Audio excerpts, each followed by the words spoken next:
Please welcome Chris Roberts.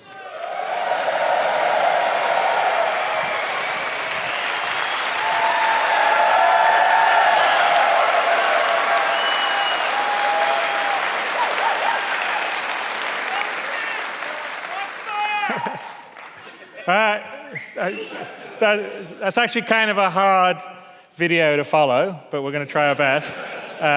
It's a lot of fun. So welcome to Austin. I think we had our very first CitizenCon here back in 2013, so it's great to be back. It's a little larger venue than we were before, and we've got a lot more things on. But it's great to have you all here, and I'm really excited by everything we're going to reveal and show today.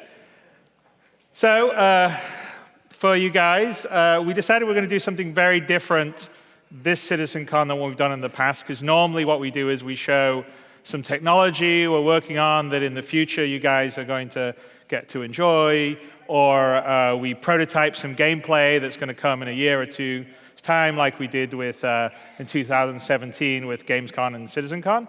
But this year we made a decision quite a while ago to focus on actual gameplay content. Our original goal was to have the mission that we're going to show you now be live on the day. Obviously, OCS and 3.3 is taking a little longer, so, but the mission that we are going to play and show and walk you through is a mission that you'll all be able to play in 3.3 once Lorville and Hurston's in.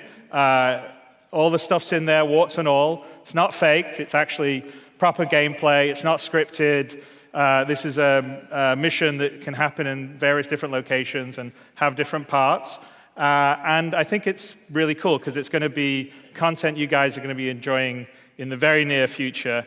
As soon as we get 3.3 out of PTU and into live, and then we're releasing the Hurston Lorville aspects, so it'll be good. So I'm going to bring Todd Pappy, our live director, to the stage with me. Here he is.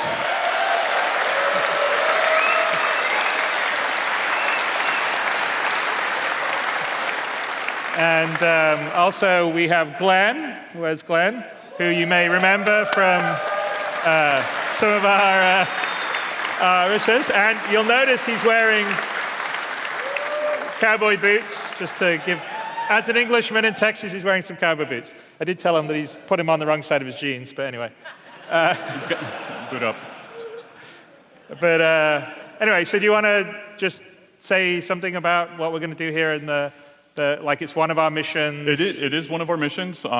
Basically, high-level beat is that it will you'll see some of the biomes that we built and on the planet. It will take place on the planet. We're not going to go out in space or anything like that, show off any of the moons. But it is basically, it's real. I mean, that to me is the most exciting part. I think that's one of the reasons why I'm out here. And I think one of our focuses going forward is focusing on game content in the immediate future, in the current patches, improving the experience, the feel of the game. Even though we're in alpha, or pre-alpha, we're really focusing on play experience now and building that up. And so this is one of the steps towards that. Well, especially getting OCS and the core tech out. Right. You know, that allows us to do what we need to do. Okay. So Glenn's booting up real quick, and then we can go. It's a real mission, that's why. Yeah. And also one caveat, since you guys know that 3.3's in Evocati, is that it is a 3.3 build, which means potentially it'll be not unlike a Star Citizen demo. There could be a crash in it. Yeah. You may also see some wonky behavior from AI specifically, because it's all about multiplayer syncing. These are all things that we're aware of and working, but we are showing you in 3.3, in the current build, with content will be coming with Hurston and Lorville. And net binding or net? Yeah, so the only thing that we have off on this is the bang culling. So this does have asynchronous background loading and object container streaming, but we have the bang culling off because that's actually the most unstable element of what's currently in the 3.3 test with the Evocati, because it adds another level of complexity with the multi-threading and the possible issues that can happen, and how things get out of sync. So in this, we just have that turned off, which means the performance won't be as good as the Avocado you're getting with bang culling in it. Yeah. But it's OK, and obviously it's only going to get better. And so bear with us if there's a crash. Hopefully there won't be one. We'll see. We're doing it live. Yeah. As someone, yeah, actually, yes. Yeah, as someone famously said. This is this really is the first time. Yeah. Something F this, let's do it live.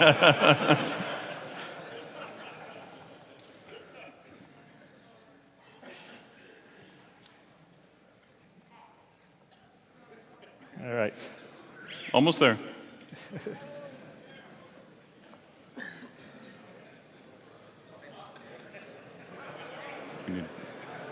What's that? Those two need to go in.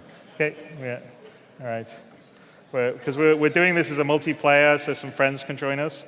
So we're just waiting for the last two people to join.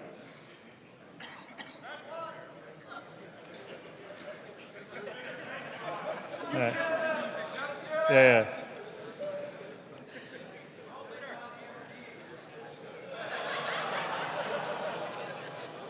2 and 3.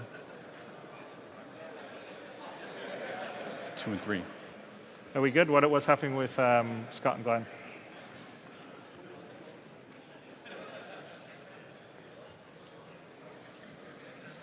Yeah. Do we have to wait for them to be in too? Yep. I guess we should have queued this up before, huh? Yes. Wasn't that the 15-minute wait thing that we had? I hope not. No, but I'm just saying that we said we were doing 15 minutes before. Yeah. That was a mess up. Okay, right.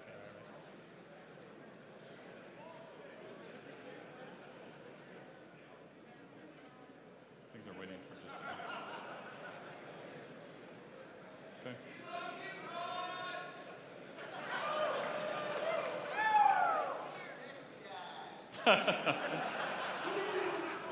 Is it the beard? It's not a competition.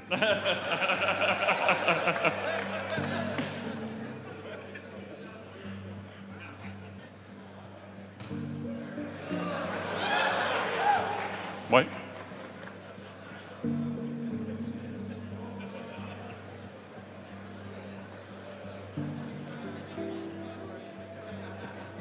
We have Paul Rendell around the corner here telling Todd something important.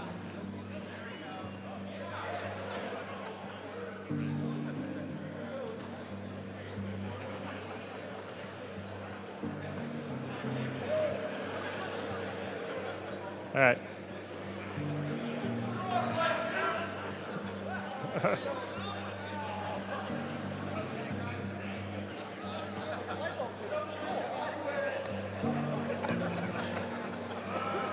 Okay, what's happening? For this one. And once we get that one in. He's in, he's in. Should we go? Yeah. Are we ready to go now?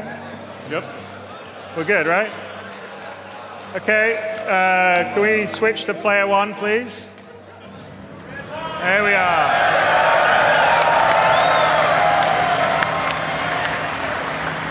All right, so we are waking up in our hab in Lawville. Hurston's the first planet that is a fully formed planet with a proper landing zone. And the goal is to have what we call the habitation system, the hab system, that will give you persistence. You'll start off in a small apartment, but you can earn money, move your way up, upgrade to bigger, better places, get a penthouse, get real estate on different locations. And a longer term goal with the habs, I think in 3.3, the hab system is going to be not that different than what we have currently in 3.2, except for there will be persistence when you're in the session, so you can go back to your hab and through of it. But our long-term plan is you have a dedicated hab that is actually a unique location you can go to, and every player has a different one. And we have a city big enough to be able to sort of handle that, to support and the other landing zones, which you will see in a little bit. And obviously, depending on when you get into that hab might be very close to the city, or you might have to take a train out to your habs. To your habs, yes, exactly. And you'll sort of see the scale when we get out to the city. so let's wake up Glenn. We'll get up, lazy. And you had a night last night, look at that. There's some beer, reading. Yeah, Glenn's, and this will be a personal choice. You can have a messy hab, Yes, or a clean. tidy hab. It'll be completely up to you how you want to hold your items. But let's go. I don't know. It's kind of let's get a cup of Joe. Yep.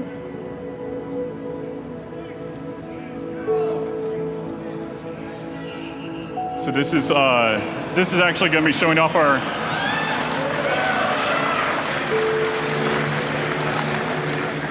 This is a more in-depth interaction system and how this can lead to missions, because we want you to pick up things. We want you to interact with the world and be able to look around and hunt for clues and those types of things. Go ahead and get your coffee.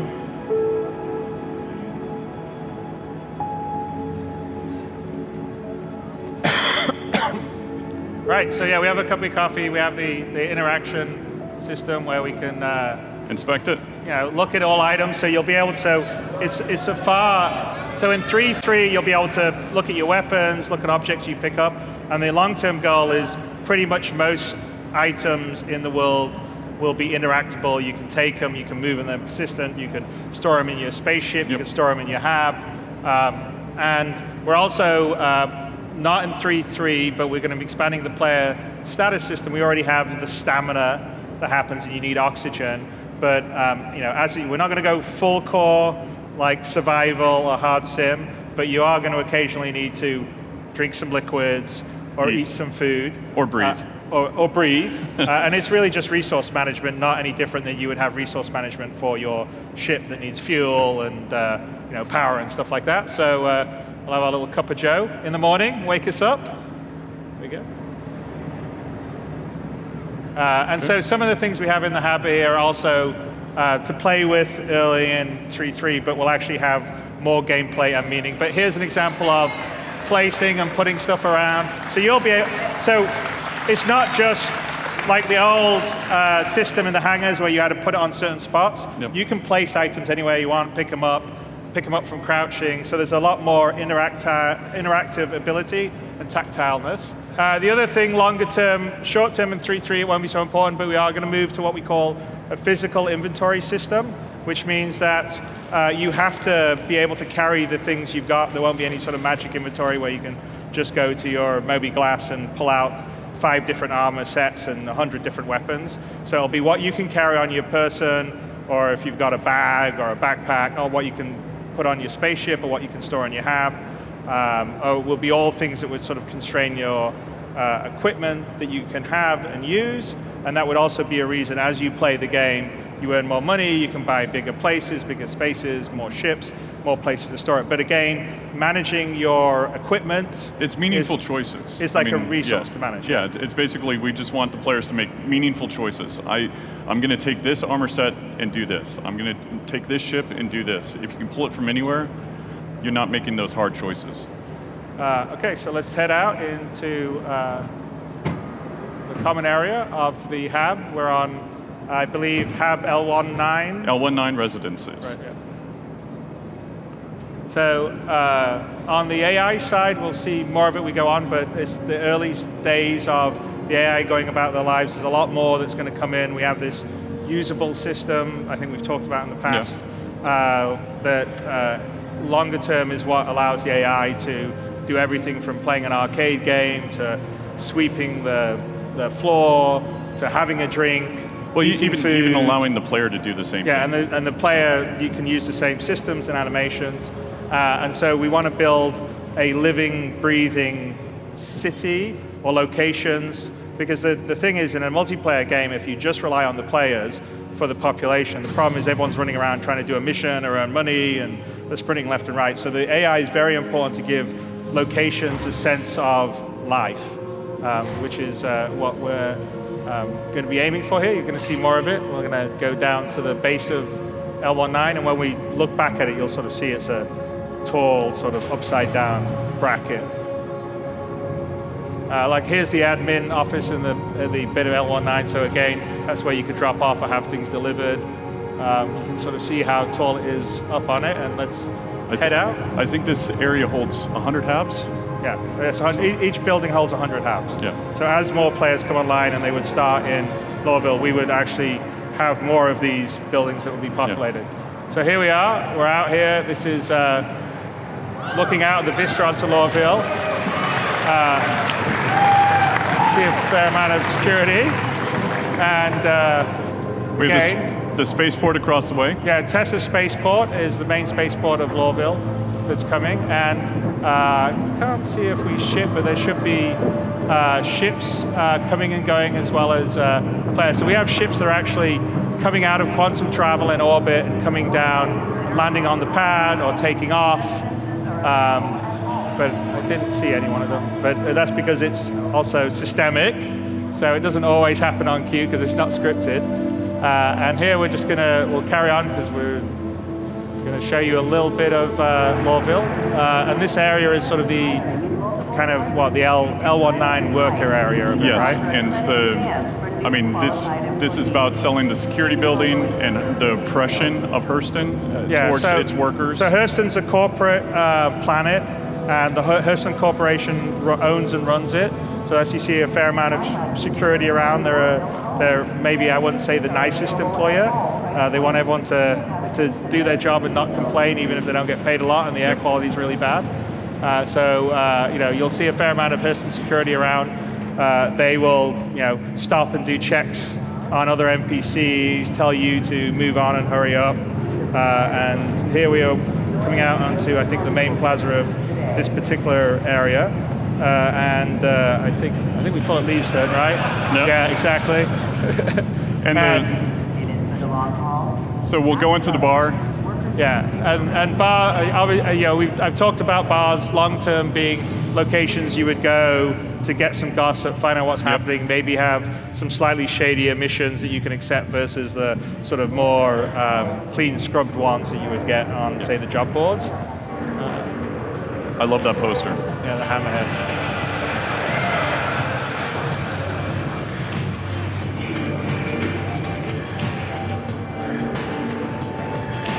So every now and then. Yeah, and we're in an active city, so we actually have full trains of transit. Yeah. They do. Hey. I just went by. Okay. You all right? That's the light flickering. You want a drink or something? I need a drink. So this is our early implementation of the bartender, and you can order whiskey or you can order beer. So Glenn is going to do an Irish coffee in kind of a messed up way, not the proper way. What do you want? Appreciate you. Good choice.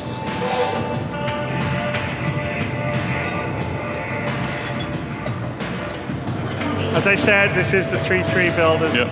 Some visual still some glitches. Like and some wonky gravity.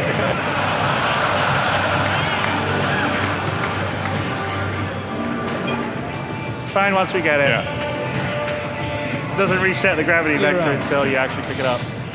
So. We got ice cube simulation. There you go. Very important. Yeah. And there is only there's only one cube in the whiskey, which is also very important. All right, let's have a drink. Let's have a drink, but not too much. So again, in the future, when we're talking about the player status, you'll be able to drink too much, stumble around, have those types of wonderful things. Yeah, maybe you have one drink, you'll have a little bit of courage, you're like a little bit more strength in combat, but too many drinks, so you lose your coordination. All right.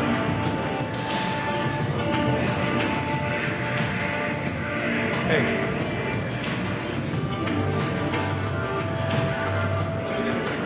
We've missed the trains both times. So, Glenn? okay, let's see. All right, we have we got an invite to go see Clovis Darneely in the reclamation and disposal. So this is the mission that is the one that we're going to show. So let's accept that. And We just need to go to reclamation and disposal and go from there. And this is one of the mission givers on Hurston. One of the multiple ones. He obviously had a few drinks. Yeah. So over here, we've got Maria of Heart. This goes back to player status and kind of the idea behind Death of the Spaceman, where when you die, this is where you'll, or die, this is where you'll come back, you'll respawn here. Yeah. And then also when you get injured and the med pin takes you back to a certain percentage, and then it will fade over time, and then you'll need to actually get fixed up here, whether it's at a hospital or by the Apollo or Endeavor. Yeah, exactly. I mean, the idea is the med pen is a short-term solution that stops bleeding and lets you operate for a little while, but if you don't go and get longer-term fixed up, the bleeding will come back and you'll eventually die. So even with med pens, you still need to go back and get medical help and fix yourself up, just like repairing you're like a ship, you repair yourself. So here we are, reclamation and disposal.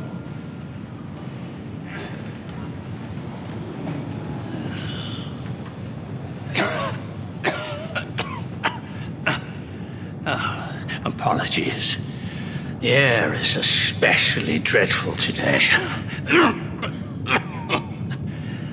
Yeah. Still alive, I think. Hello, welcome to Reclamation and Disposal. My name is Clovis Darnley. Wonderful to meet you. What can I do for you on this fine day? Well, you gave us an invite about work. Let's ask about that. It's an excellent question.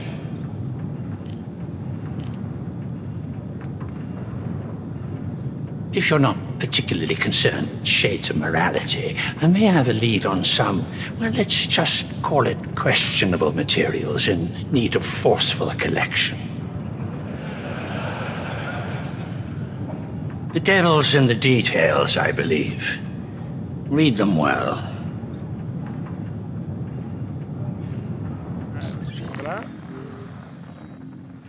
Okay, there's a satellite that's fallen from orbit and it has a prototype blade in it we want to check out.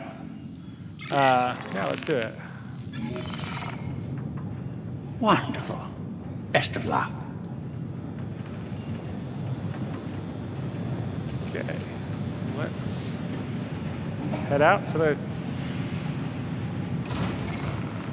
crash site. We're going to just check the mission, I guess. Yeah, sure we got it. Oh, we're going to do a comm call. All right. We're going to ask one of our friends. Okay, fingers crossed. Yes, definitely. Hey, man. There he is. Oh, hand's a bit weird. No.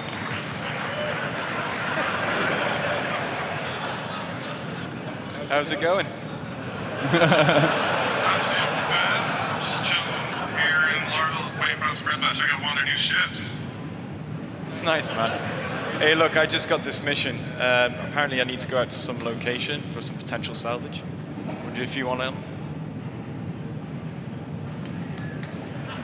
Yeah, that sounds good. If I'm in the area, I'll definitely join up with you if I see you. Did he calibrate, by the way? You look interested. Definitely. All right, man. I'll catch you out there, yeah? Meet up with you. All right, man, later. All right, dude. Juicies. All right. So we come, obviously there's still some kinks in the facial stuff to work out. Just a little bit. I'm not sure whether we calibrated correctly. Doesn't Chris have glasses or not?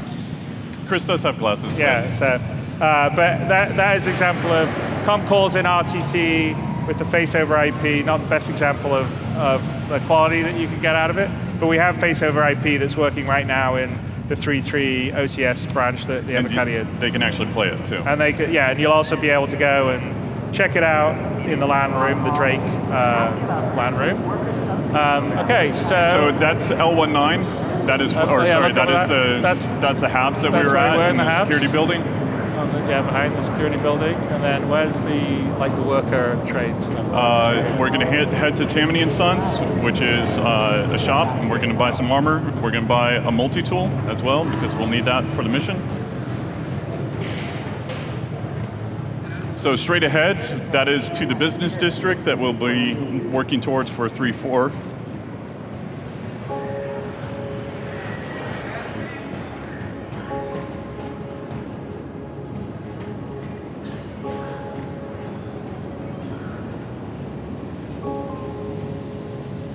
Yeah, don't try to cosplay those little cheap plastic bags, breathing apparatus things. It may not end well. Yeah.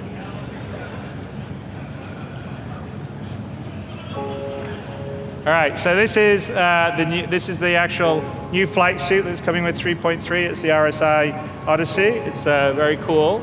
So we're just going to get it. Buy the helmet. Okay. Get that. And then we need to go. Do we have the suit? I don't have the suit. Yeah, we have the suit. We need to go get the multi-tool.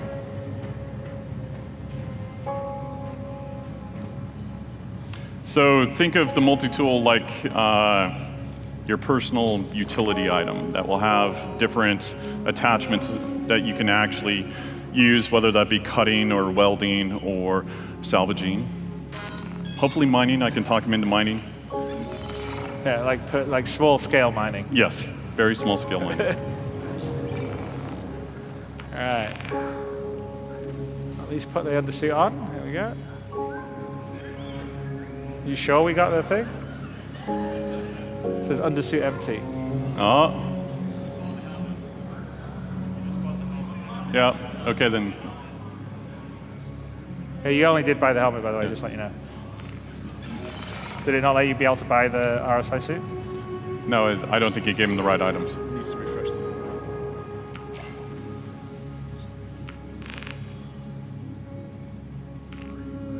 Oh, okay.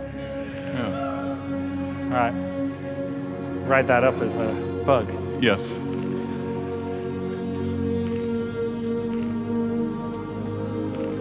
So just put a little armor on top of the RSI suit. We'll do the helmet when we fly. Yeah, you don't need that on Hurston. Even though the air quality is bad, it is breathable. All right. Okay.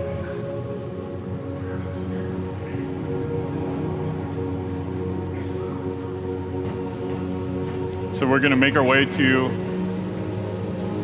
the train station. So this is the workers' district, and that's how the workers get taken to the strip mine. You see the trains going by or not? There you go, look, so you see, so there's actually functioning, I don't know if you saw that, but there's functioning trains in Lowville. We're actually going to get on one of the trains. We just saw one go past. We can go to the metro station now. There you go, see? There's actually a functioning transit system that we're going to head to, which is very cool. And even when you're flying outside, you can see the trains on their tracks going between the different stations.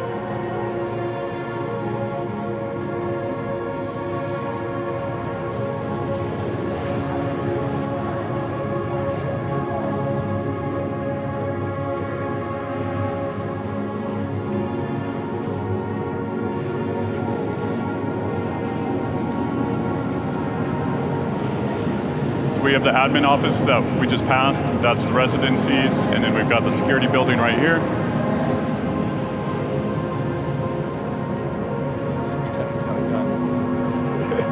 Off limits.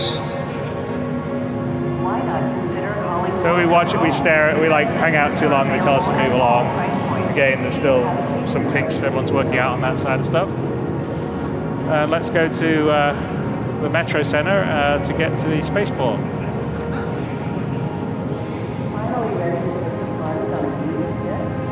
Welcome to Metro Center. Transfers to the perimeter, spaceport, and industry line.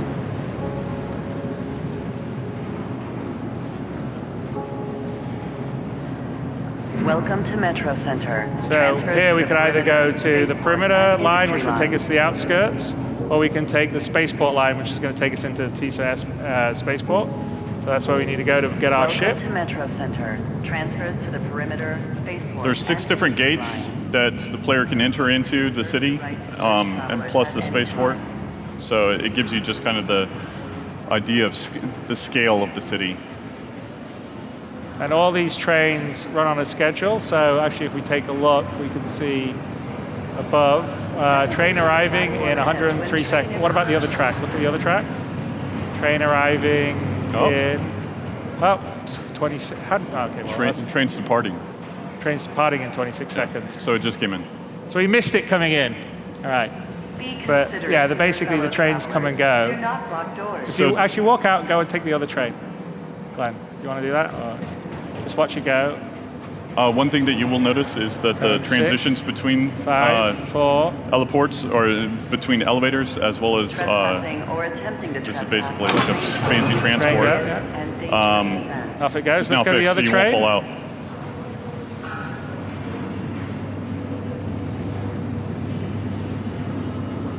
So, okay, we got 53 seconds. We're simulating, we're going to do commuter citizen. So if you miss the train, you have to wait for the next one. I saw somebody that was very excited about that on Reddit. So. Yeah. This one's for you. Yeah. Well, I just wanted to share, I love the fact that there's a running transit system, and you have to catch it right, and actually the team worked very, very hard on this, putting this together, and actually building the tracks, building everything that goes into it. The other thing... Any minute now. Come on, little trainee. There you go. See, in Star Citizen, the trains do run on time.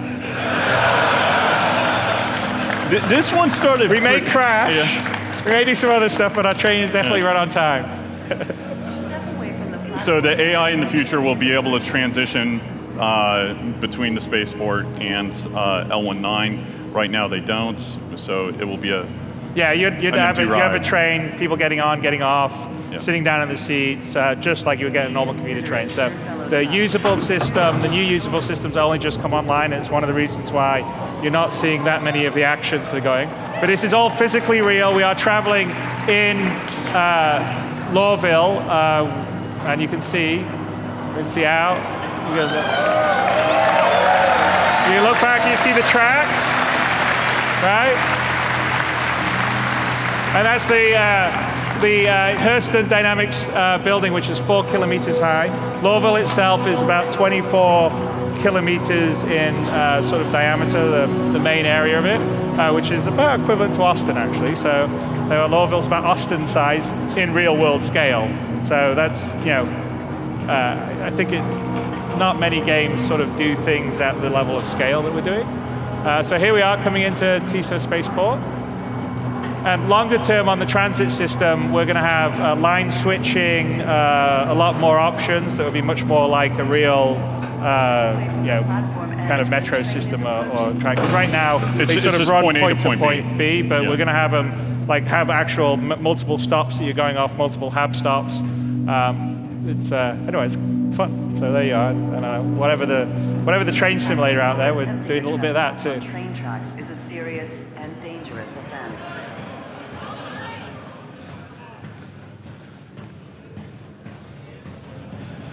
All right.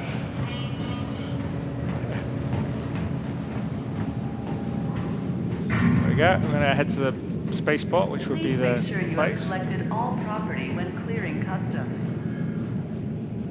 Have all the relevant information ready for inspection. All right. So longer term with a law and order system that we're going to be working with, going between places, depending on what you carry, there'll be checkpoints. So you won't be able to necessarily say carry weapons or contraband. And that's kind of what these custom points are. They're not fully operating yet, but that's the longer term goal. Won't be in 3.3, but as the law and order system comes in, that's all going to be part of it. And here we are. Just for the smugglers, that makes it a little bit more interesting. Yeah, you got to find a backdoor entrance Yeah. or how to come or how to hide it. And smuggling is a specific kind of gameplay that we are going to add to what's happening here. So here we're in the main concourse. And you can sort of look out. Yeah, ignore the glitching AI. We have lots of those. There's a few ships on part of that. That's actually, we'll go there later. Saw that. That's the Kraken. You can see the sides of the Kraken because it's got a cutlass on it and a buccaneer, if you take a look and we zoom in. And it LODs in properly. There you go. So it's not a small ship. I don't know, are there any ships coming and going? Well, I'm on this build. I saw it like this morning.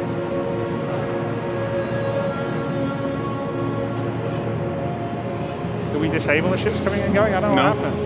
No. So in the spaceports you'll come, there'll be sort of hubs. So normally there'll probably be a ship dealer. There is actually a ship dealer on this spaceport, which we'll go and see later on. There'll be different lounges, so like maybe one for the Chairman's Club, one for sort of UEE, USO style one, and then we're going to have various guilds that if you become a member, they may have their own sort of lounge in the various spaceports. We're going to go and just retrieve our ship to go on the mission. The rework. Yeah, we'll take the new Mustang, which has been reworked. Your ship has been delivered Not to the the following Aurora. landing pad. No. There you are, landing pad, hangar 4. So over in that direction, we're going to go back and visit later on, is actually where the ship dealer is, which is a big deal because in 3.3, when Hurst and Lowville are in, you'll be able to buy ships and also rent ships over here. So we'll have ship rental too. You're not going to be able to buy every single ship because we're going to have different ship dealers or places that will specialize, like here's an Origin dealer or whatever. And there'll also be used ship dealers. Like we're going to have one on Levski called Teachers, which will be fun. But we'll go visit this later. Let's go to and down here. Sorry, Glenn. Yeah, Glenn's reminding me. Long term, you're also going to be able to take like transit, just the same like we have the transit system in the train. Commercial transport to different locations on the planet or off-world. So that would be where that would be down on the spaceport, and we would build that. So as an NPC, you could fly your own ship, or you could take a ship to get there, basically a Starliner. So let's go down to the hangar. And in 3.3 of Lowville and Hurston, we've got 2 hangar types that we've built, which is the large hangar and the extra large, because they will hold every ship. Now, obviously, we're going to be in a large hangar, even though we're in a Mustang. It's too big of a really hangar for a Mustang, but it sells the scale. Yeah, you'll get a sense of scale, and either for 3.4 or just after 3.4, the small hangar will come in line. There are small hangar places in the spaceport. It's just we haven't finished the interior of the small hangar out. This is built out of our common elements. So the idea is that this is how we scale. You know, we build these big elements and then we can bring them down and build smaller elements out of that. So here's the large hangar, which will fit lots of ships, not just a Mustang. Yeah. And again, longer term on the air, we still have some AI going around, but you know, people will be moving carts. When you land, they'll bring stuff over to your ship. So the long-term goal is to have the AI in the place, give it a sense of life, give it a sense of operation. So they're coming out to refuel your ship, coming out to fix it up, all the rest of the stuff. All right, let's get our helmet on and go for a flight.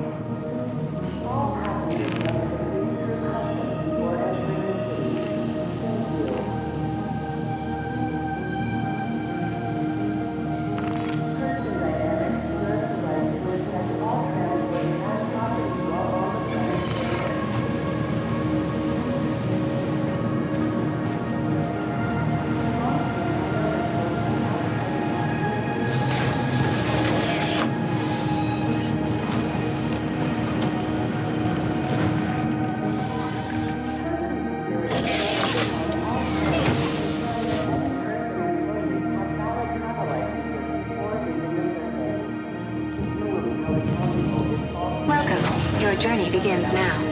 All systems operational. All right, let's go to comms and ask for permission to land. We just got him in. He's a little blown out. Yeah, and we can't hear him either. But he's like, okay, you got permission to land. Permission to take off. Let's say take off, sorry, yeah, not land. So, Glenn, can you look up or? Good.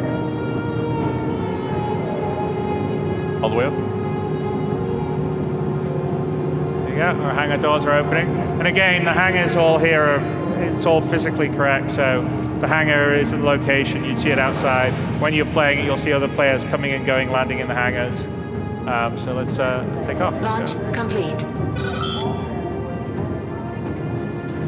So we're also introducing a restricted zone. So you can see the sort of red area, which is like until you're after a certain height, you can't fly on. Here we are, that's the Kraken that we were looking out on. Over there, right there is L19, where you right? spawned. So this gives you a good sense of scale. And I don't know if we can see, but you should see trains run on the tracks, depending. I think there's tracks to the left there. I can't. Depending on timing. Timing, yeah. Just going to get up to appropriate height. And obviously, if you can see, Lorville's made quite a lot of progress from last year when we showed it in the ArtCorp demo at CitizenCon.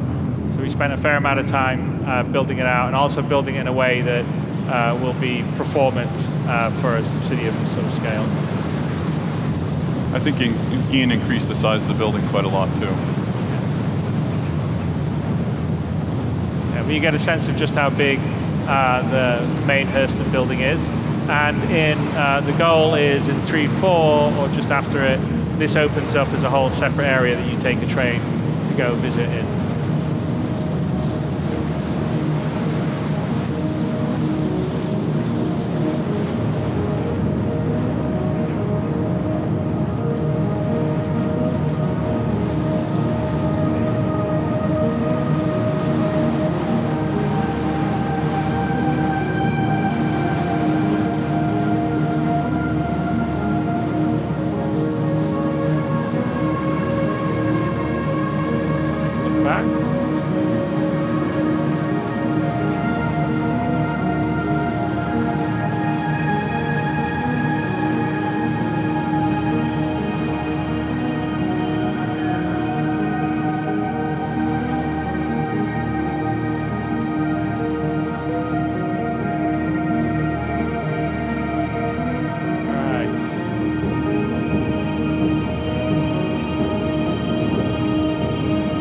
Flying out into Hurston.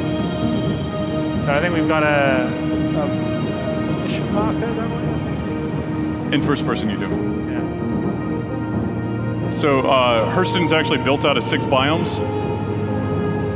We've got desert, savanna, acidic, strip mined, trash, and polluted coast. So here you'll see the polluted coast. If Glenn flew down towards the ocean. Yeah, and Hurston is, I believe, about 2,000 kilometers in diameter. So it's about Earth size based on our ratio. So we're doing 1/6 for the main planets, and that's mostly just for traversal reasons, because you'll see, it already takes quite a while to fly, not even that far of a distance. And with the old flight model, we had some of it, but the new flight model even more enforces it. So when you're down in atmosphere, the thicker it is, the harder it is for you to go fast. When you get higher up, you'll be able to go faster. So yeah, we figured 1/6 of the size is still way bigger than anyone else is doing on planets, like 1/1, but it's a nice balance between having the size and the scale and allowing you to traverse it in reasonable times. So I think that's sort of acid, the acidic area, and then there's sort of polluted coast here, and we're heading towards the place we've been told for the mission. And this particular mission, I believe, can spawn in multiple locations. Yes, this destination around Hurston. Yeah. And also have multiple branches to it. And can be multi-part or not multi-part, have different sizes of stuff. So.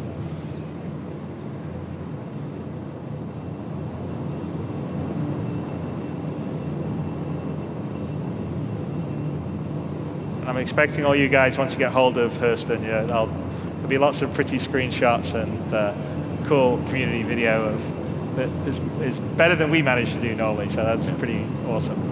That's actually one of the nicest things every time we do a new release is seeing all the content that you guys generate.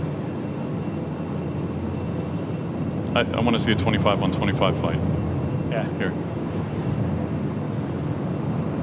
So we're sort of hitting the sort of savanna-style territory. There's a couple of biomes in Hurston that aren't in this one, but there'll be a planetary bombardment kind of biome. So like Hurston uses, 100%. they make weapons and they use the planet for testing. So that would be sort of this cratered area that they're testing their orbital devices. And then there's going to be the executive gardens, which will be really sort of plush, for the 1% of Hurston that they've got their, walled gardens and it's not polluted and it's, set separately from hoi polloi.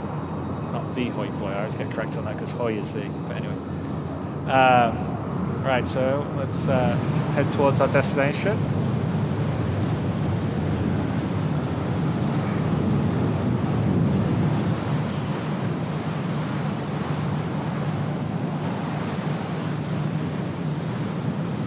How far out are we? Let's see. What distance do we scan at? Closer. Oh. Glenn's showboating.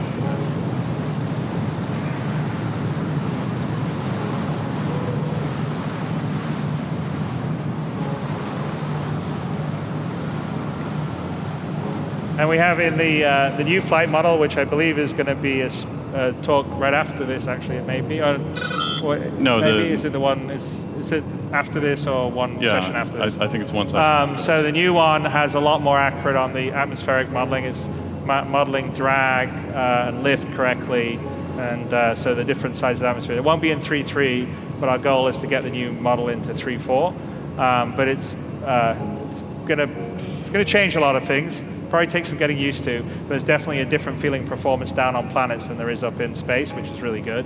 And also it depends on the ship. So like a ship that has more atmospheric ability, like a Gladius or something, flies a lot better and can turn much tighter in atmosphere than say an Aurora, which is basically a flying brick. So it's pretty, it's very cool. And if you feel it, I don't know in our land room if we're actually showing the atmospheric, we're letting people play with the atmospheric flight there, but it definitely feels different than when you're in space, which is something I think a lot of people wanted to see, and we now have with the new one. So the goal for scanning, obviously, is to give you a general area that you need to go and scan in. You need to ping, and then from there it's about hunting and finding what you need to actually do. So we found it, because Glenn knows where to go. Well, we went to the general mission marker and then we scanned it. Yes, but he saw it. And the scanning gameplay is an ongoing thing, so we have quite a lot of more stuff to come in terms of scanning locations, ships. I mean, there's already some of it for mining, and there's already a bit of it for ships, but in terms of what ships have, what their cargo, whether you can have things to block the scans, figuring out what resource amounts are in distant areas.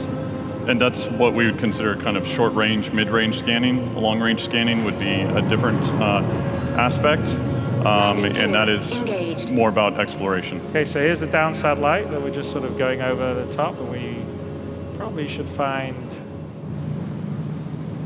a location to land.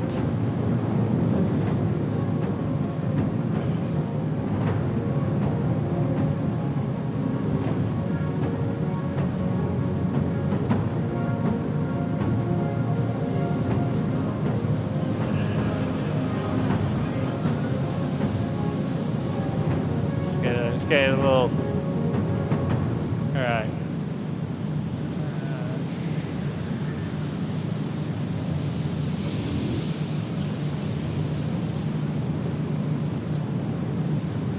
We come around the side.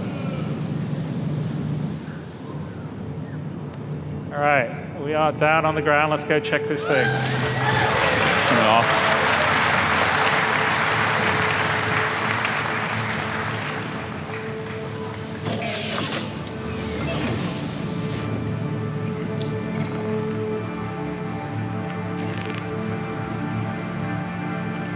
Make sure we have a few weapons just in case. And pistol, ammo.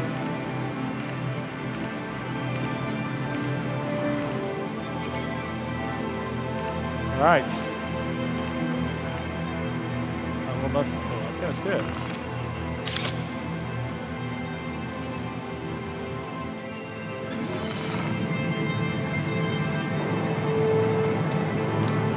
So this is a savanna. Very different biome from what you guys saw before and what you've seen in our game.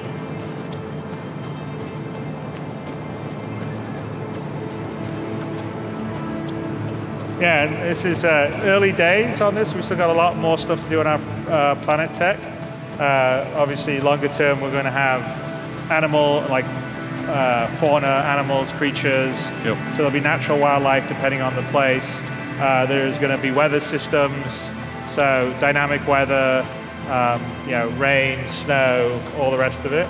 I'm actually looking forward to when we can have a real dense sort of jungle planet. I mean, Hurston's sort of been polluted, so the most you get is either this sort of kind of sparse savanna, or you're going to get the executive gardens. But the tech that the Frankfurt guys and Marco Cabeda, who's been heading it up, is pretty awesome because this thing covers the whole planet, and when you get down, you're right in the middle of it, and it's really, really cool. And we're constantly working to improve it, so it's already a level above what we showed a year ago, and it's great. It's going to be even better as we carry on.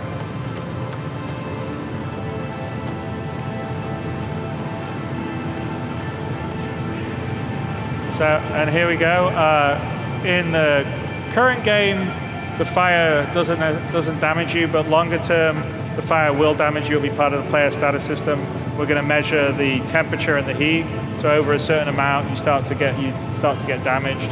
And also, if you're in a tight area, we will actually have the fire entity itself be sucking oxygen out of the air. So like if there was a fire aboard one of your ships, if you don't put it out, it's pulling the oxygen out of the air, which would work with our player status system, which is all the systemic stuff that we want to get into the game. So it's one big sandbox to just live and exist in, and the things that you think would happen as they would in real life do. And it's not just fire, it'd be acid or radiation or other different hazard types that we can actually think of and use. All right, let's go.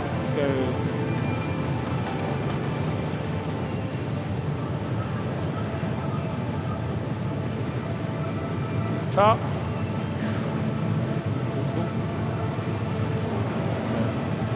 So we're sort of using, I mean, we've had mantling for a bit. There's a bit more mantling that's going on. Again, all our player sort of locomotion, movement stuff, stage one, we're working on it, but yeah, you'll be able to, mantle, vault, slide, basically do a lot of these sort of parkour style actions and have full locomotion and interactivity with the environment. Again, because we want it to be sort of a tactile, exploratory game feel to it.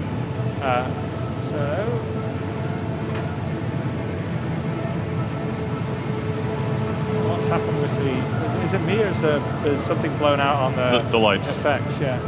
Okay, let's try to make this jump. It's like old school platform game here. All right, we're gonna do it, Glenn. Right, we're gonna get run up. Here we go.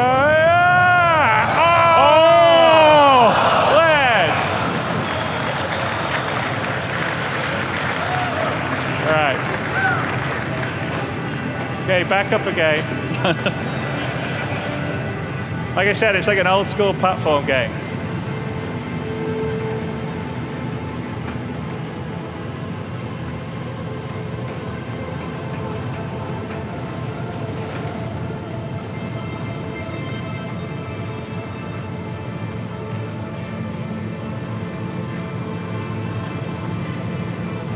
Okay, all right. Let's do it all first person.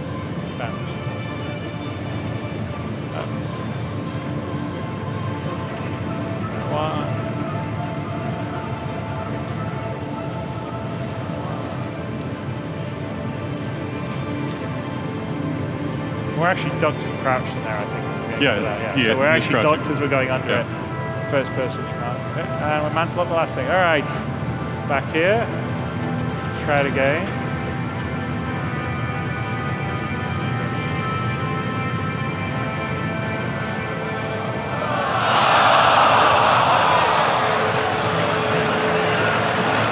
Settle down. Glenn! Heal yourself. Yeah, you better get that med pen. Do we get any?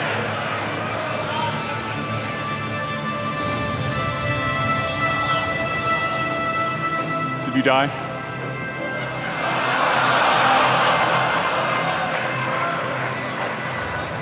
Oh.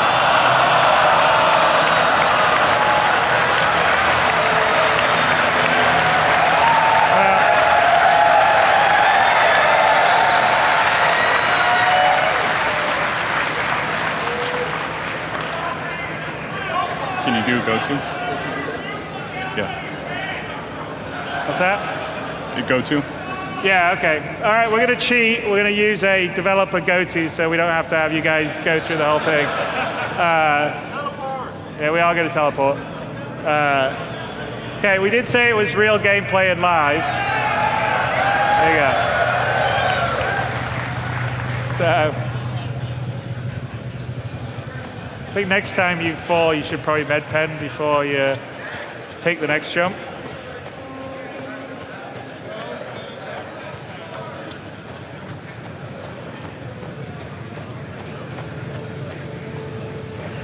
All right, one more time. Glenn like made that jump every single. Yeah. I mean, I didn't see you miss that jump until now. Twice. Hey, now we're out of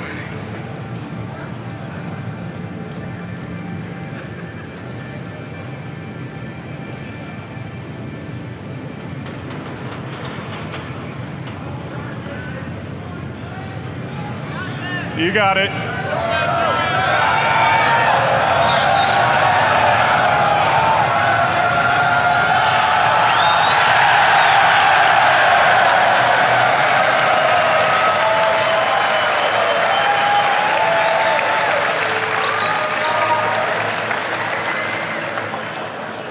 All right.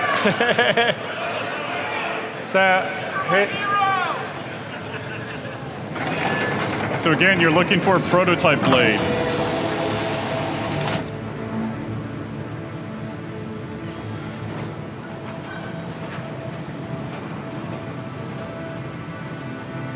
And this goes to the tactileness that we want. Is that the right one?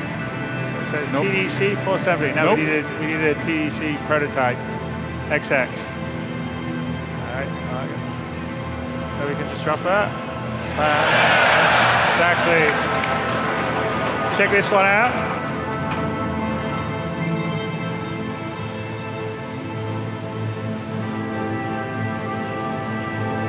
No, it's the same one. So the prototype one does not appear to be there. There you go. So someone's probably gotten here first and taken the prototype. So what we need to do is figure out, and this is an example of a multi-part mission, right? So Yes. this mission could have ended here and you had the prototype as one of the things, or it can carry on and someone's taken it. In this case, someone has taken it. So we've got to find out where the prototype is.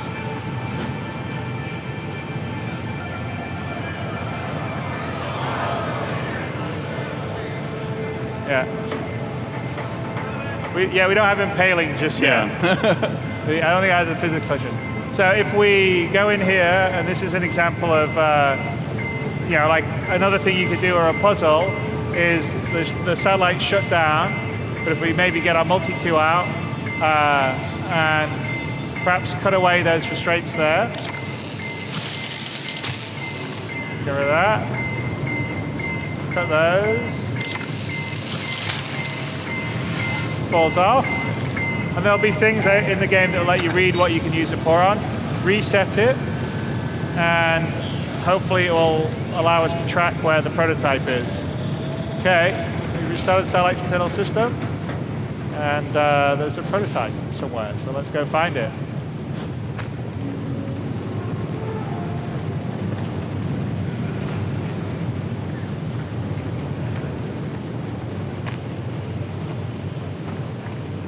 Is there music played in any of this? I haven't heard any music. Is there music? No, I'm listening to it.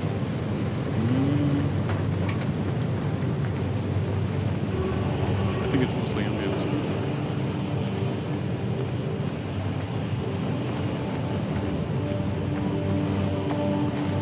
There's some.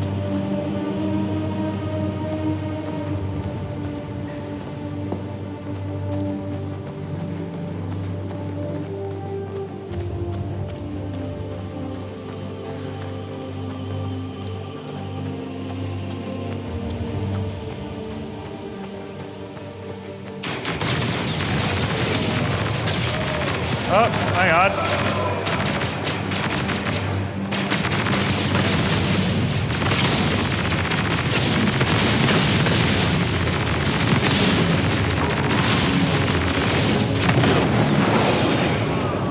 Shit, all right, well, I guess we don't have our eye. This isn't looking good. There's a cutlass. Hey Chris, if you're out there, I may need some There's help someone here. else, and this would be an example of someone else getting the same mission to come and get there. They've sawn our ship, and they've decided to take it out and then try to go for the prototype. And I believe you just called your friend?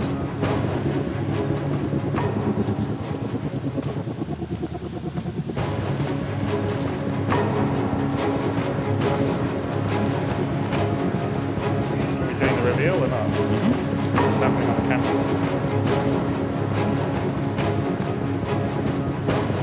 Player 6 just crashed. What is that? Ian, can you cut to camera 2? Chris, can you go? Chris, go third person. Okay. So, this is our friend that we just called, showing up. Let's show the tail side gunner as well, I guess. Cut to camera 3. There we go.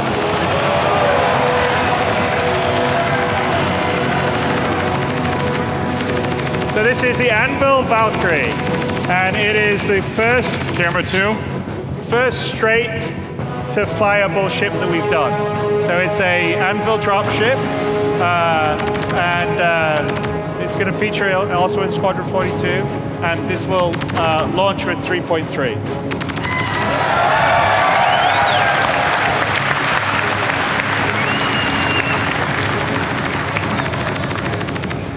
Take out 5, take out 4. Yeah, let's get rid of the bad guys. Take out the bad guys.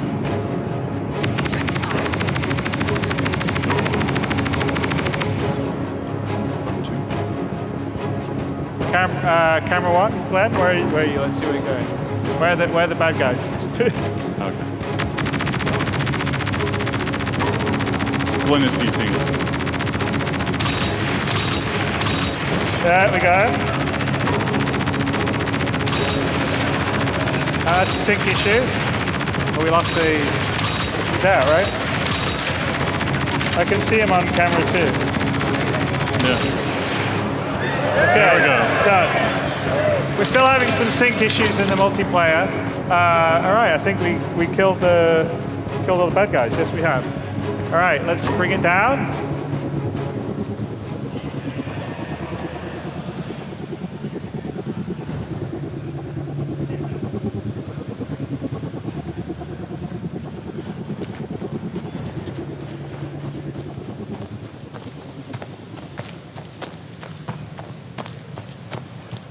Oh, not yet.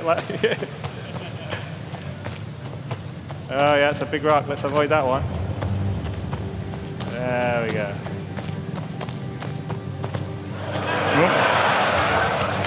Okay. All right, it's up, buddy.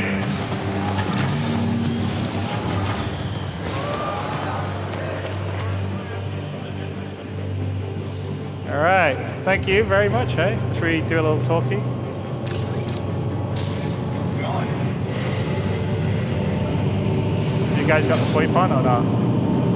You got the VoIP on? I was wondering if you'd said something to each other. Hey, buddy. Hey, how's it going? Yeah, let's walk up to him and see if he's... Thanks for the help, man. You're very welcome. No problem. Okay, let's close it. All right, so this is the Anvil Valkyrie. It is, like I said, Anvil's dropship. Both sides, there's side guns you can deploy, remote turrets. It's a bit risky. We still have the desync on the ladder, right? Yeah. Do that. So we can take a tour of the bottom. Well, yeah. Let's just look around the bottom, Glenn, and then I think we're heading to where the prototype blade is. Go through the doors. Here's the bottom. You can go up there to where the flight area is. I think if we open up here, it will take us to. It's kind of dark. There you go. Open door. There you go. And this is where the crew can sit. This will carry like 20 folks. I think this is probably to the turret in the front, right? Yeah. So the down turret? The down turret in the front. Or the bottom turret? And then got sleeping quarters upstairs.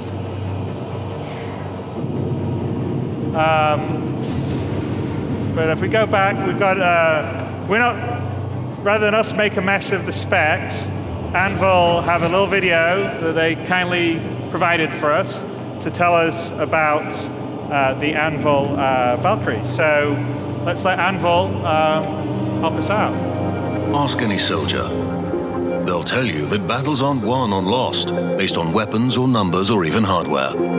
They're won on choices. For over a century, our ships have distinguished themselves in thousands of civilian and military combat operations. We are proud to announce another weapon in the arsenal of victory. Get ready for the next generation of warfare with Anvil's Valkyrie dropship. This multi-role weapon platform is designed to get personnel in and out of the hottest combat zones. Featuring 4 powerful rotating thrusters with VTOL capabilities, the Valkyrie is capable of landing with surgical precision to deploy assets.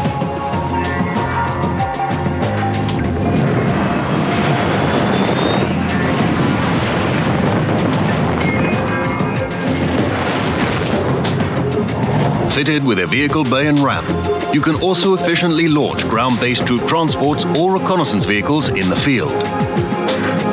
Each high-performance operator seat features rugged construction with added support to minimize G-force for up to 20 personnel, making sure that your fighting force arrives on site ready to jump into the fray. And don't think for a second that the Valkyrie can't hold its own in a fight. 2 remote turrets featuring size 3 hardpoints can provide suppressing fire during deployment. 2 additional manned turrets provide even more devastating fire to blur the line between dropship and gunship. In the days of antiquity, the Valkyrie were believed to choose which warriors may die in battle and which may live. With Anvil's Valkyrie, we put that choice in your hands.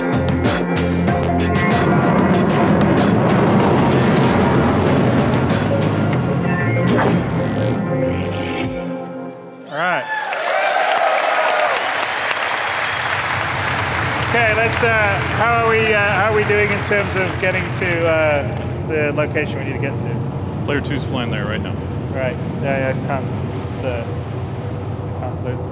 the contrast, the resolution is so great on that. So we want to look out the side there, Glenn, maybe.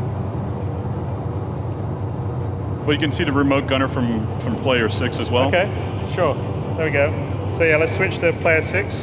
Can you turn to the right, Daryl? There you go. And go to the, I guess, to the left, to the front. Yep. So it's a full 180 degrees, I guess, full down. So yeah, there's 2 remote gunner seats that command the side guns, remote guns, Gatling guns, and then there's a turret gunner on the top and a turret gunner on the bottom, and obviously a pilot, and then whatever the crew that you bring. So.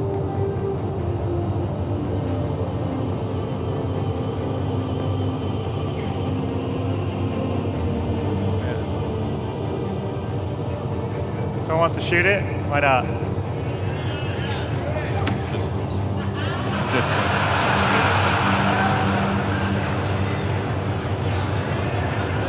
Well, you want more than one shot? Come on.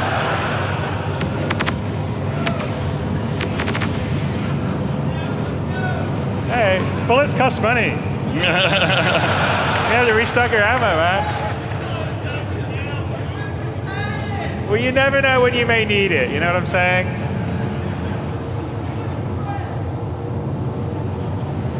Does the side gunner thing work, by the way? I think it does. This is something you don't get the thing out of the... Some pitches. Okay, Glenn can try it, and then we got to switch it. Yeah. Glenn, can you go the side gunner turret? No, don't. Keep on the... You go on the side gunner turret. And then, yeah. See if we can... apparently extremities.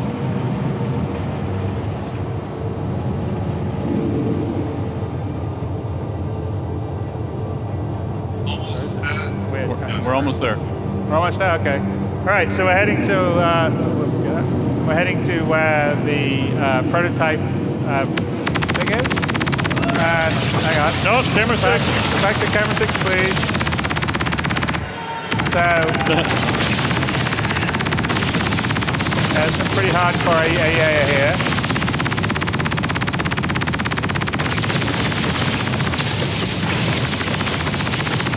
Why don't player 1 and player 3 have a little fun? Yeah. Okay.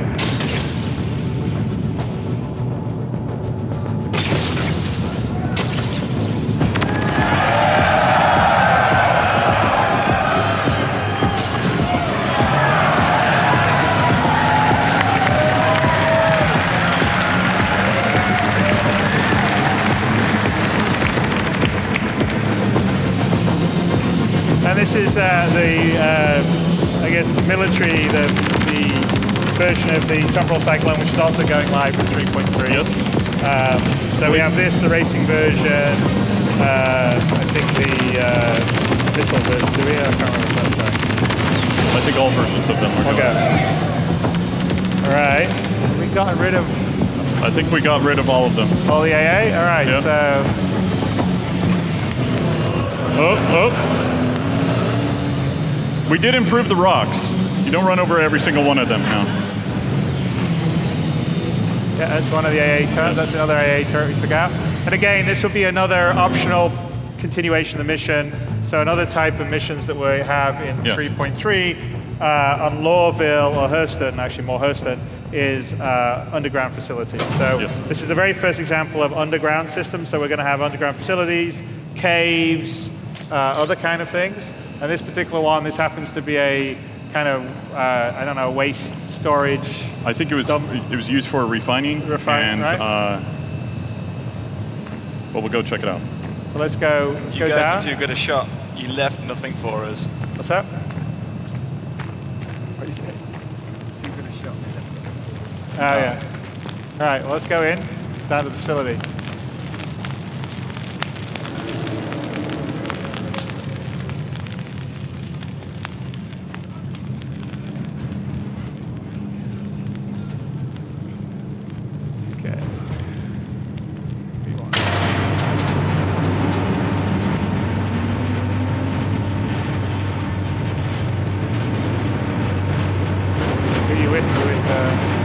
Player 3. Player 3? Scott. Scott? All right, so Glenn and Scott are going to go down. Look over at Scott.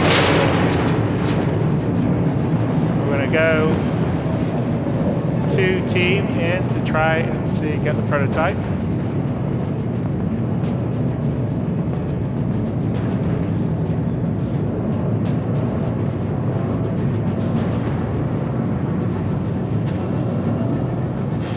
Cut to player 2. Player 3. Player 3, sorry. Player 3. There you are, you can... Don't let the bastard escape. Player 2. Damn it. Player 1. We need some fun.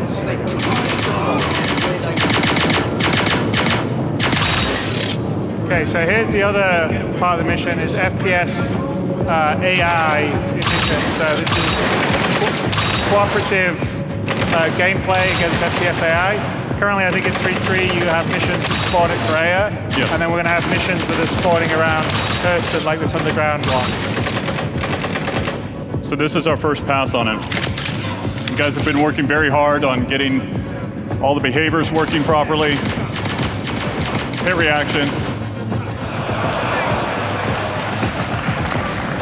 Oh, I saw one more guy.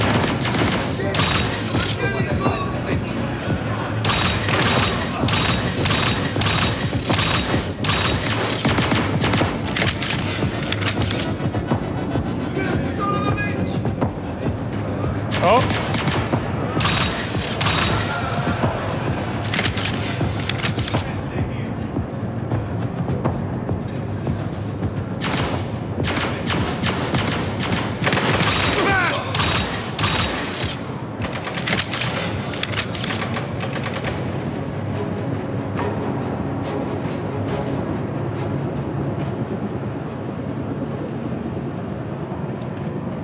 Can we cut to Scott?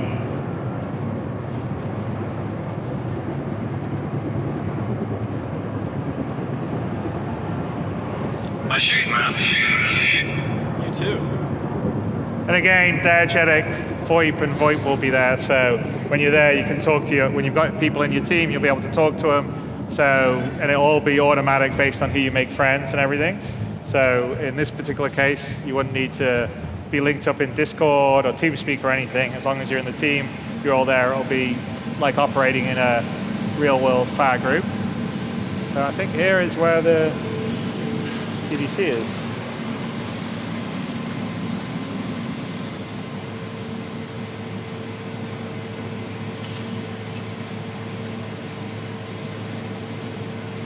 I swear that was so working before. It's so annoying when that changes. All right, prototype TDC XX. Okay, and we've recovered the blade now. So this is the second part of the two-part mission, and now we've got to take this back to our drop point in Lawville. Yes, to get paid. To get paid.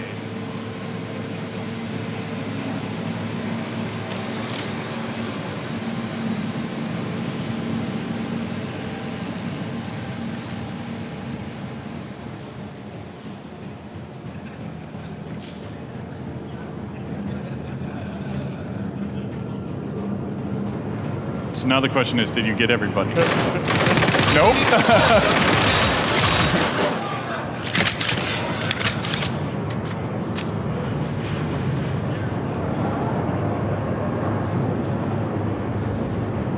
So one of the things that we've been working on is kind of the knockdown system, staggers, those types of things.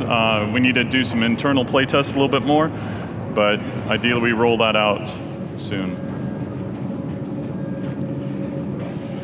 Should you not be standing still? Who's one?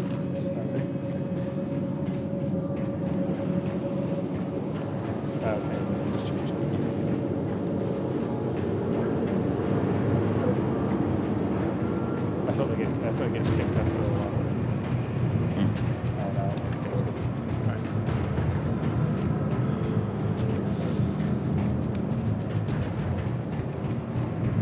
Respawn, those are all spawn at the beginning, respawn some afterwards. Like in this mission, I wonder if we spawn some after you get it again.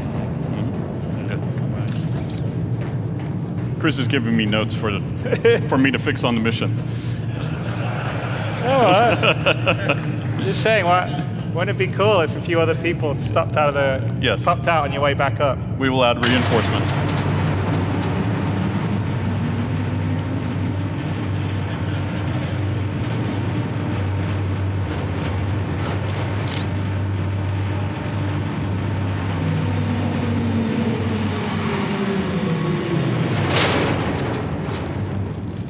So glad they fixed the popping. Follow the sun, Glenn. Don't stare at it too long, but. All right, let's head back to Lawville.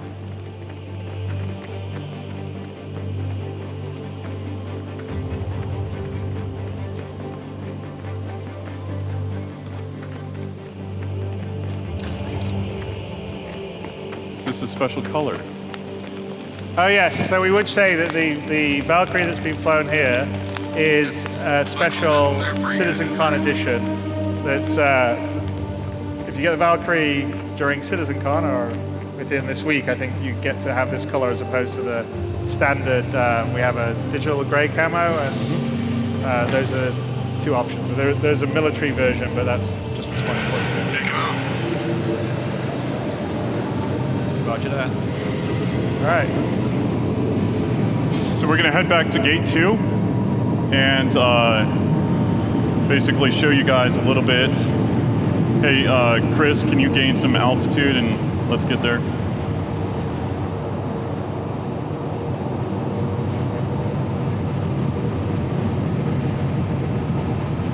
The side guns, I guess, just don't work. Wow. Why?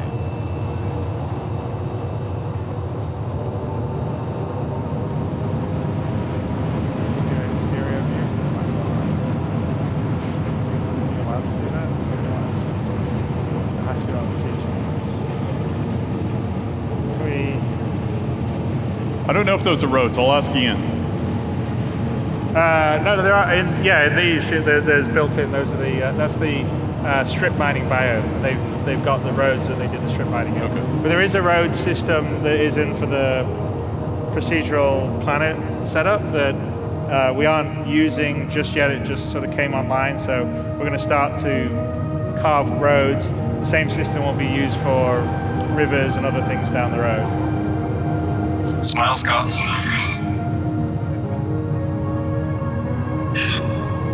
How's it going?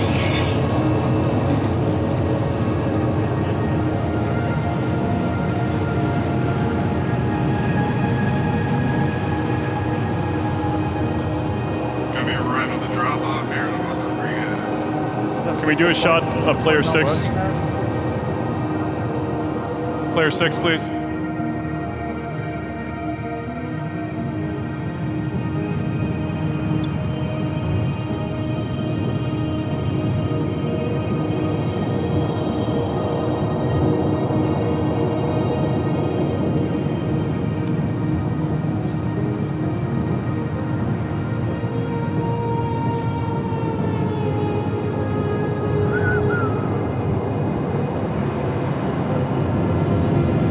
That was a good looking ship. It's a good looking ship.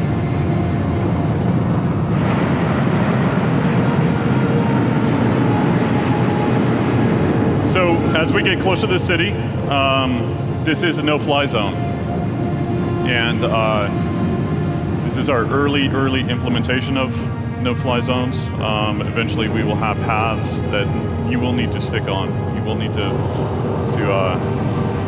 follow. So very similar to what you get with real-world airports. You just won't be able to fly anywhere and everywhere over the city under a certain altitude.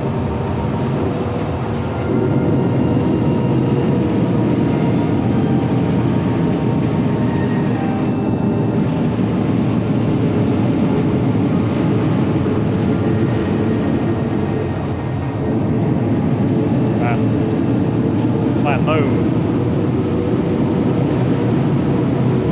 Now we can, yeah, okay. Oh, you can see the piping there. Can we do we'll get to player 6. Alright, that's it. Our drop-off point is right by gate 2, so rather than fly all the way in and then take a train out to the perimeter, we're going to land out here because we can't go in closer because of the no-fly zone, and then drive to gate 2 and get to sort of check out the outside of Lawville as well. Guys are good to go. Thanks for the ride, man. Anytime. Again, that was us using the VoIP situational for the team.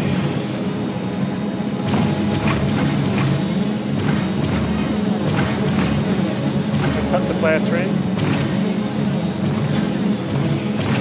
Player 3. No, we are on player 3 now. Oh, He changed. sorry. He was in his third person view. Scott. There you go.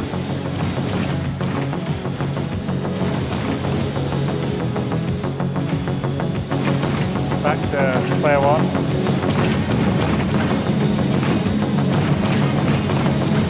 So again, this sort of gives you an idea of the perimeter and the scale of the city.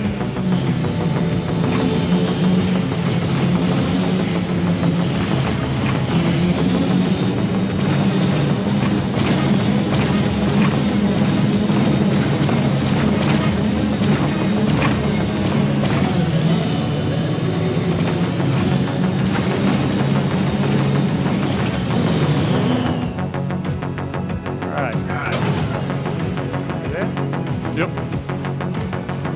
That was fun, man. Have a good one. Yeah, thanks, buddy. I'll be in the bar later, yeah?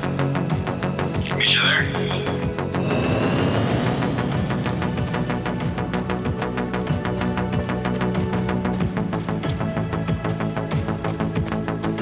So now you have to find your way through. Yeah, in the outskirts of Lawville, you know, we're gonna, in different areas, there's a little example of a bit of a shanty town. So these are people that have been pushed out of the inner city, but people still hang on the outside gates, sell their wares to people coming and going from Lawville.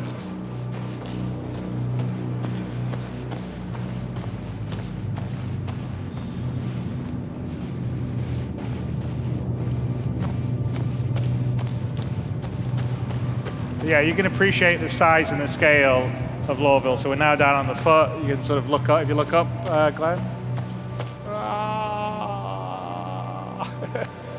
It's pretty big, and this is what you fly in and out of. I mean, I think one of the nice things with Star Citizen is just the sense of scale that you get, but also the sense of detail when you're down there on foot. So it's all the, you know, you can see things, you can interact with them in your hand. You know, we've got millimeter precision for that, but we've got scale that goes to billions of kilometers. All right. Just put this through here, we should be okay. Comply with all commands from person security and authorized law. Not getting custom interviewed, but longer term, again, we're saying the law and order system, scanning, Keep smuggling. it going, people. You try and sneak through things, maybe a scan sets off something, you Get taken to the interview room. customs. Yeah, and here's the use of the sort of Dropbox stuff that we're putting into 3.3, so as well as admins that you can pick up and drop things from. This is also allowing you to drop off stuff, so this is sort of a drop that we're going to do, which is to complete our mission. Clovis doesn't like to get his hands dirty. Yeah, exactly. The use of weapons within law Deniability. Your So we just safety place it. is paramount to us. That done. Now, the mission is You are subject to all person laws and can There be you go. prosecuted for violations. Yeah, deliver the cargo. We're done.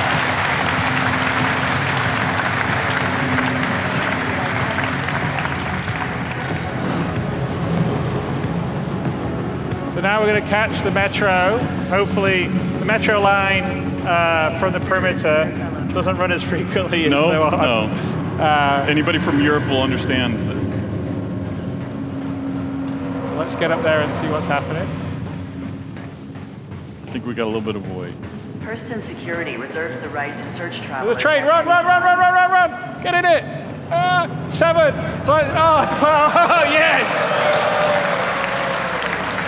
You made up for your 2 jumps, buddy. It's literally a 5-minute wait on the perimeter. So that was good, because we're running behind schedule anyway, so.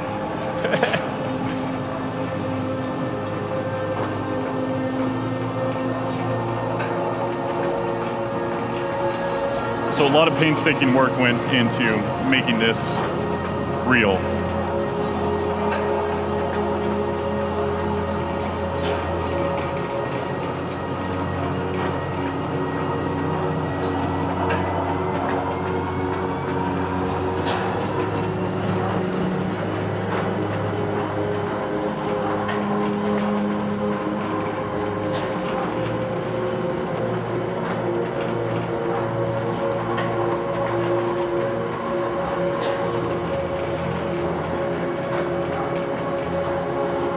Yeah, when the transit system's fully working and we've got the persistent hubs, this would be the way you would get to your location, just like in the real world. So there would be different stops for different sections. And right now, this is only running from gate 2 to gate 1. Eventually, we'll do kind of package things together. So like gate 1, gate 2, gate 3 to spaceport or to the main center. Yeah, and the transit system will probably be used in most of our landing locations and the advanced ones to take you to different areas of interest. You know, from the spaceport to the central physics district to the habitation areas to the dark, seedy favela area or whatever, depending on the locations we have.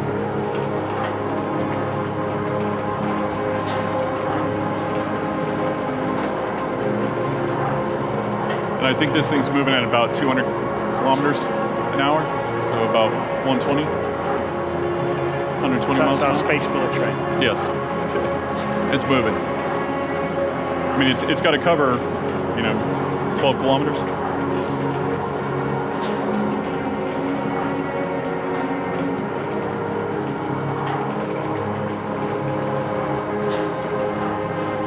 We're almost there.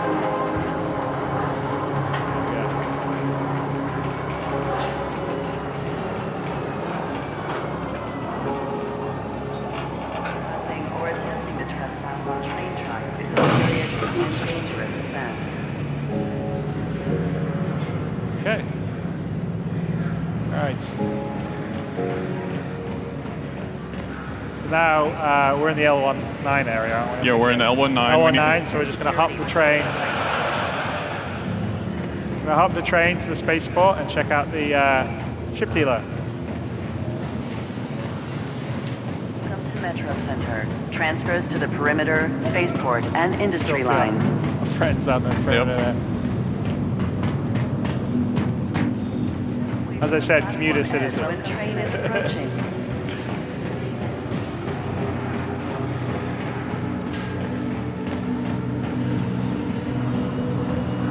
Arriving 42. What's the other one? Be considerate to your fellow travelers. Do not block doors. That'll be the other one we're going to do then. Yeah. It's, So eventually, what we want to do is basically, Glenn, can you look at the map real quick? Behind you. There you go. So be able to show trains in transit just so you understand where you're going, how to get there, and where it's at. Okay.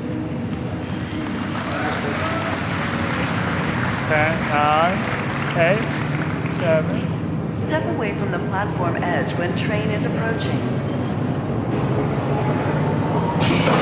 All right. How long is it? It's like a 15 seconds? It's a 30-second wait. It is? Yep. Trespassing or attempting to trespass on train tracks. If it was 30, then, or if it was 20, we wouldn't have made the last one. Really? Yeah. That was pretty.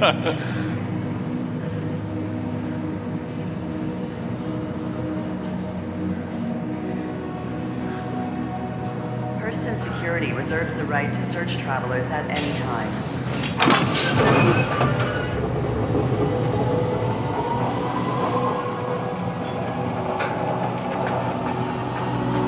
So ideally we get a ship for you. Since yes. since After all that, we should buy a ship, I think.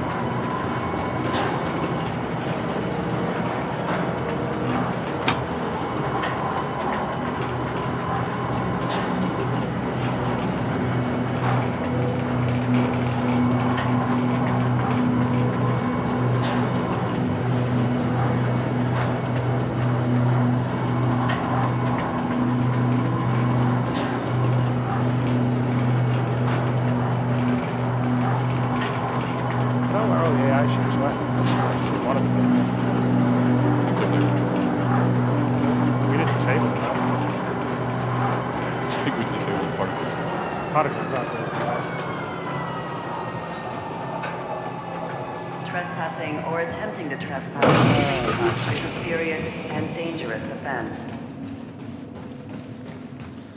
Right, we got 6 minutes planned before the next session's up. Gotta move it, bud. Yeah, don't break your legs. Yeah. Use of weapons within Lorville is strictly prohibited. Your safety is paramount to us.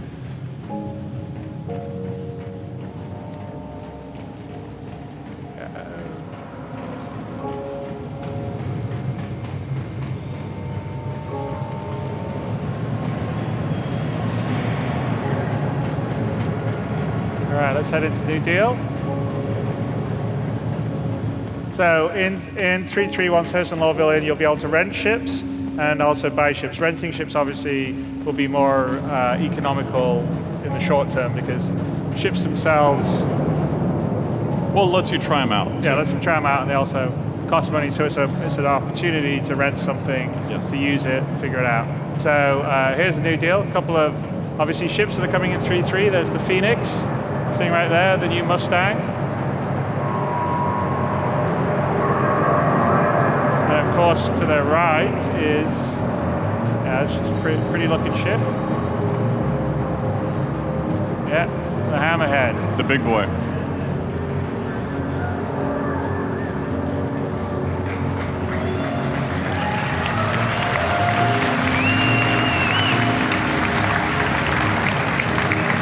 Again, another ship that's coming with 3.3.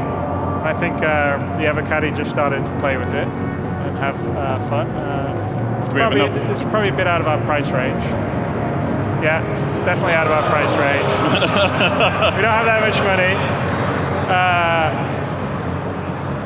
So let's go in and get something that's a little cheaper for us. Yeah.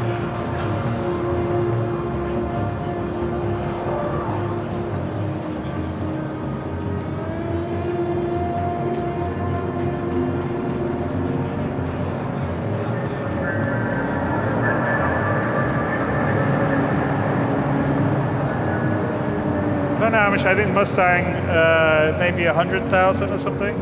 I'd have to look. This is our first pass at. We're still working on the economy. There's a whole matrix in terms of how much material things got, the manufacturing quality, the brand. It's the same for items. So we have a matrix that's done to work with the dynamic economy on ships and on items. Obviously, there's still going to be. Hello and welcome to the New Deal shipyard, where there ain't no such thing as too low of a deal. He just went in Take a last look around night. and just breathe it in. Yeah. You know, it's Little work. the lighting's on. So yeah, like I don't know how much. Let's. Okay, 600. Which is the Aurora? 220,000. I don't know. The 85X is that much more expensive. But we can get a Prospector maybe. Glenn's been wanting to buy. Yeah. All right.